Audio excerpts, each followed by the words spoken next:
So this property was just newly bought in June, and they want to fix up the whole side and improve the lot a bit.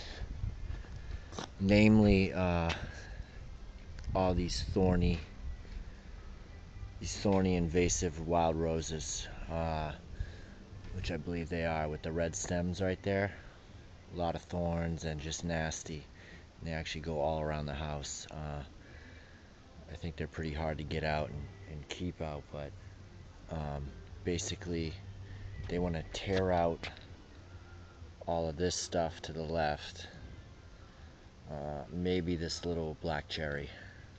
Who knows about that, but probably not, because it balances the tree on the other side. But we got a little young poplar in here. Who knows if that'll come out or not, I don't know. Might be nice to try to tie it up even. But a lot of vines, invasive vines, and wild roses all down this side need to be taken out. They all need to be torn out.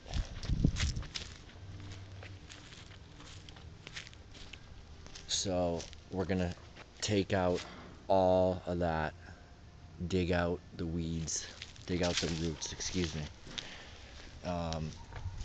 Some of the nicer stuff can stay, like obviously like these young, whatever they are, alders or young maples or whatever. But select species can stay, but a lot of the weedy invasive stuff has to go, and that's how these people want it, which is obvious. A good reason. Would be nice, I told them, to dump, get a local tree service sometime during the winter when the ground's frozen so they don't ruin the lawn, and just get dump truck loads of chips dumped in here. Be a great idea. At least it'll mulch the area. You could bring it up 5-6 inches. But all this stuff has to be taken out. They want to open up the backyard and put a garden further back. But this is basically just a quick view of this stuff. Once I got back here and I saw all this and all that's up the side, I realized that, maybe a bobcat or some type of machine would even be better. But now I'm second guessing that thought. And maybe just guys with grub hose and pickaxes for 2 days. Because if you scar that up, they do want to have lawn all down here, which might be kind of nice. So you got a beautiful wall back there, historic wall, which is being hidden in just all these weeds, and it's thick thorns. So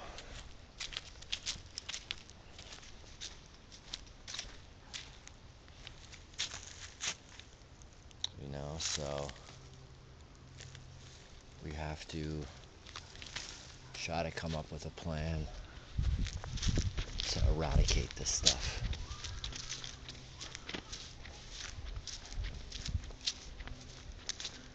You see here, there's a big stump. I told her maybe we'd grind that stump and then scrape this with a bobcat.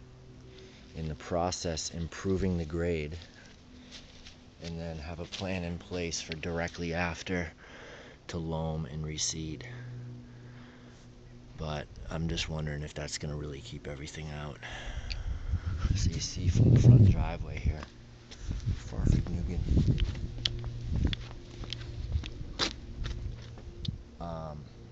at least from the front of the house, it would kind of look nice if this was a little more grass, at least up until like here. 6 or 8 feet of grass come down, because this is also the sunny side of the yard, the southwest side of the yard.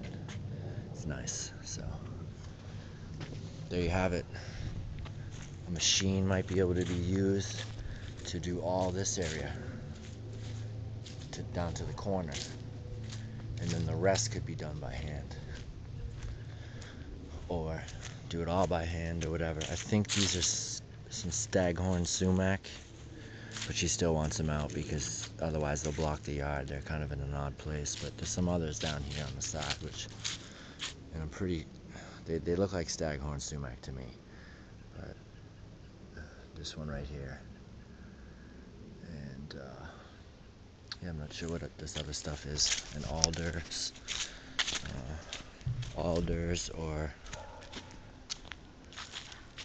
I think some choke cherry, a lot of choke cherry, some red maple saplings, some invasive bittersweet vine. There's a euonymus burning bush right there,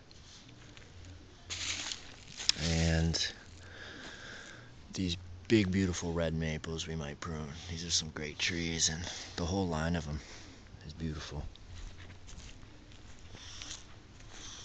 There's some tall poppies too down in that valley.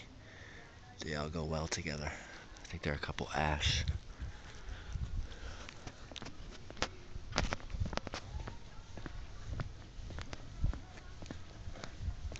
So Brian's doing a great job here.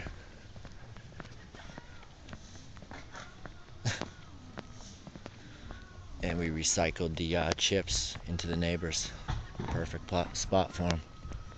Right next to where we were working.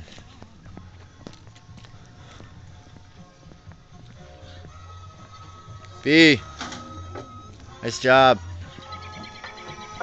Nice job, cat.